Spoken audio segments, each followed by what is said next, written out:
Your attention, please. Please do not smoke in the terminal building. Smoking is only permitted in the specified smoking areas. Thank you. You've arrived at your destination. 我要你，我要你的，我要你的爱，你为什么不走过来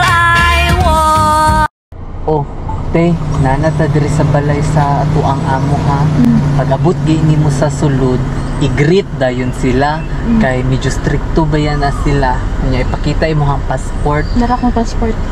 Ihatag imo ang pangalan, pilay mo ang edad, single ba ka, na ay anak, kay grabe na sila mangilatis. Pagkahuman, kanang magbantay-bantay jud kasi mo buhaton sa sulod. Kay katong puli sa imo ha, gikulata tong taman oy. Diya ka. Piang-piang ya. Nis ako nakulbaan ko kay gihatbian ako to sa embassy no. Kay para paulion na. Mo na ikaw pagtarong-tarong jud dara. Tarong jud ay ko ani. Sino sabi akong babae do?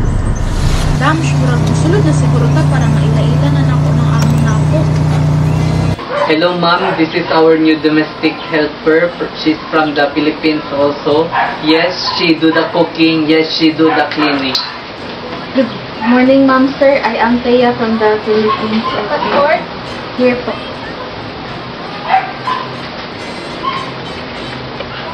Stop cooking now. Okay po.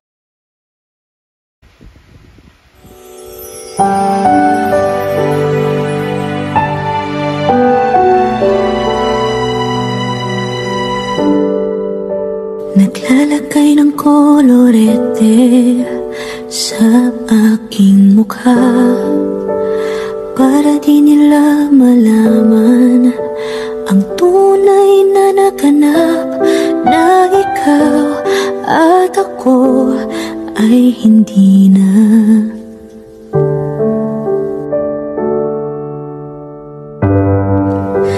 Iniensayo pang mga ngiti para di halata. Damdamin ko'y pinipigil, sa loob umiiyak, dahil ikaw at ako ay hindi na. Tawag ang usoy ka. You're not yet. Sorry, ma'am. Sorry, sir. No! You paid money! You pay your enough money but you're not yet done, huh?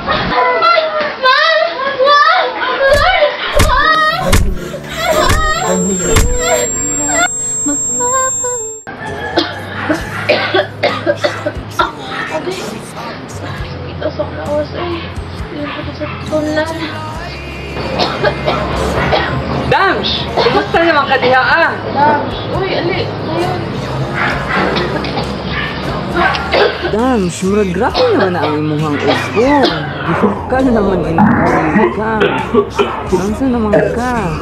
Sore throat, ubo, o katul-katul sa tilaok. Kulataha gamit sa SLK ni Mang Inasar. Sakit mo bigay, babay sa yayay. Ang SLK kay naitahon sa sampalok, yuya ug lemonsito na makatabang sa pagpawagtang sa ubo ug sakit sa tutunlan, isa ka kutsara, ikatulo sa usa ka adlaw para mahilis ang ubo na nabalatian. Aladay, naunsa naman sad na. Ang sakit kaayo day, nakulatahan na pud ko gabi eh. Nga no. Sikto jud kay sila day, gamay butang lang masuko dayon. Ang yan, naunsa naman na imong lawas? Sikto gyud akong lawas day. Tanan. Sakit sa lawas, pamaol, ug bikog-bikog, naay ALS ni Mang Inasar. Sakit mo bigay, babay sa yayay. Ang ALS kay nay ahos, luya ug sili, pampawagtang sa mga balatian sama sa sakit sa lawas, pamaol ug joint pain. Ipahid kini sa lugar ug asa gangulbol para mawala ug dili daw mag-uol sa atong mga pamaol. Ka-effective ba jud atong product nga gihatag ni Mang Inasar oy? Tinuod yun nga babay sa yayay ug sa among palaaway.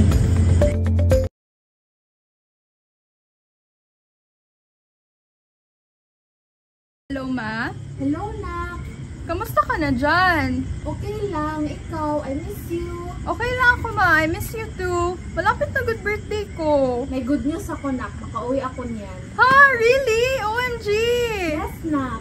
Pwede ako mag-invite ng friends ko sa birthday ko? Of course, as many as you want. Really? As many as I want? Yes, nak, as many. Oh my God!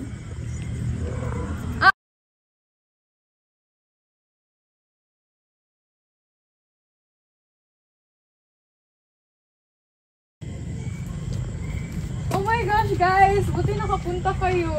Hi, Shin! Happy birthday! Tara, pasok tayo. Tara. Grabe talaga kainit. Oh my God, Shin! May kagid ka? Since when?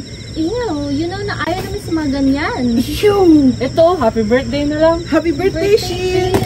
Sorry! Wait! Yuhan! Hindi ko kalaw! Sorry, Shin!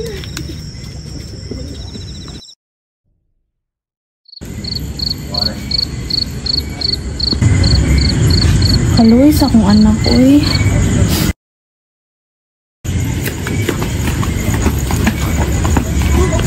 Na paano ka man? Yung legs mo, ano nangyari dyan? Iwan ako ng friends ko, may kagid ako. Uy, sige lang nak, gawa natin yan ng paraan.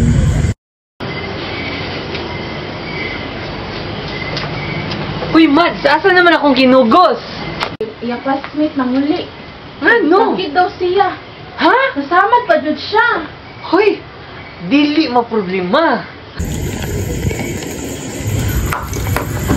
Madi, dili ma-scared, dili mag-uol, kay naanay Acapulco ointment si Mang Inasar. Tanan buni og kagid-kagid, mga wagtang. Sakit mo bigay, babay sa yayay. Mads, dili lang baya kagid ang naa siya. Gisamad po siya. Dili mag-uol, kay naapoy, bayabas tincture si Mang Inasar. Mauni ang ginagamit para limpyuhan ang mga samad-samad na nakuha niya sa ihang mga gipang buhat. So karon gamito ni nimo pang limpyo sa samad para paspas maayo. Tingan sakit mo bigay, babay sa yayay. Ako din ihatag kay Sheena, aron di na to magbagulbol. Maud na ako ang birthday gift sa iya ha, kay para mawala niyang kagid-kagid, maayo na pud ang iyang samad. Tagang salamat jud Madi ha. Okay ra kayo, Madi. Daghan na kay tagi-agian karon pa ba? Nak, di ara na gyud ang solusyon sa imong kagid og samad. Ha? Sure ka mag-work yan, ma? Proven and tested gyud na. Acapulco ointment. Kay gibuhat gikan sa asumping leaves na nagatabang pampawala sa mga kagid-kagid o fungal na impeksyon. Kinahanglan kini ipahid sa usa ka kagid para mawala na gid. Bayabas tincture. Kay gibuhat gamit sa gipabukalan na dahon sa bayabas. Kini ginagamit para manigyuhan ang mga samad para sa mapaspas na pag-ayo. Sakit mo bigay, babay sa yayay. Tingnan mo, nawala na yung mga kagid ko. Tapos healing na din yung sugat ko dito. Sabi ko sa'yo, di ba, effective talaga yung mga Inasar? Grabe talaga yung ibigay ni Uncle Clark.